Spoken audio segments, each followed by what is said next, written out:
Consistency is the key to success. ऐसा आपने सुना ही होगा। मतलब क्या बोलते हैं, रोज किसी काम को करना या फिर कहीं पे रोज अटेंडेंस देने से लोगों को ऐसा लगता है कि उसमें उनको गारंटीड सक्सेस मिलेगा ही, उनका उसमें प्रोग्रेस बनना ही है। बट ये सच्चाई नहीं है। आज मैं आपको बताता हूँ कैसे। क्योंकि जस्ट बिकॉज आप रोज जिम जा रहे हैं, इसका मतलब ये नहीं है कि आपकी बॉडी बन ही जाएगी। जिम में बहुत सारे लोग आते हैं जो लोग कुछ भी मतलब ऐसे ही वर्कआउट करते रहते हैं, या फिर रोज आ रहा है 5 किलो का ही डंबल उठा रहा है और 10 रैप ही मार रहा है।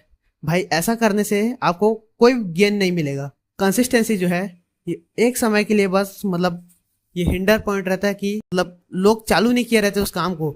अगर कोई मोटा आदमी है जो कोई एक्सरसाइज करता ही नहीं है, अगर वो जिम में जा रहा है तो वो उसके लिए प्रोग्रेस जरूर है।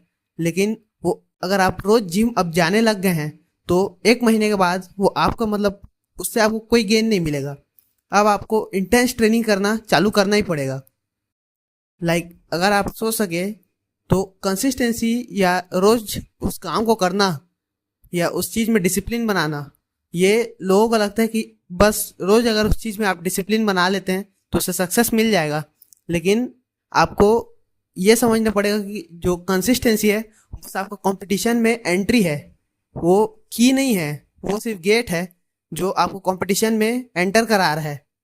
बाकी जो आप प्रोग्रेसिव ओवरलोड करेंगे या फिर जितना आप एक्स्ट्रा वर्क पुट इन करेंगे वो वहाँ पे आपको रिजल्ट्स आके देता है।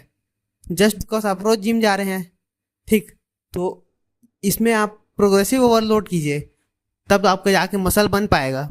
और अगर आपको लगता है कि अगर आप रोज जर्नल करते हैं और आप सेम पैटर्न में ही उस चीज़ को मतलब आज उठा ये किया वो किया, अगर आप इस चीज़ को करेंगे तो शुरू शुरू के लिए स्टार्टिंग में ये आपको गेन जैसा दिखेगा। लेकिन आपको अपने दिमाग के डीप थॉट्स में एंटर करना, यही जर्नलिंग का मेन मकसद होता है। तो अगर आप सेम पैटर्न में अगर किसी चीज़ को करते जा रहे हैं तो उससे ये आपको सक्सेस गारंटी नहीं करता है। लेकिन आप कितने ज़्यादा एफर्ट डालते हैं उस चीज़ पे, और मतलब आपको इस लेवल तक जो चीज़ लाया है वो ज़रूरी नहीं है कि आपको दूसरे लेवल तक उतना ही वर्क पुट इन करेंगे तो सेकंड लेवल आप पहुंच जाएंगे। आपको सेकंड लेवल में डिफिकल्टी बढ़ता है, आपको वहाँ मेहनत करने का लेवल बढ़ाना है। सो आपको कंसिस्टेंसी के बारे में जो लोगों को गलत ख्याल था वो आपको समझ में आ गया होगा कि सही सोच का तरीका क्या है, सही माइंडसेट क्या है इस रिलेटेड।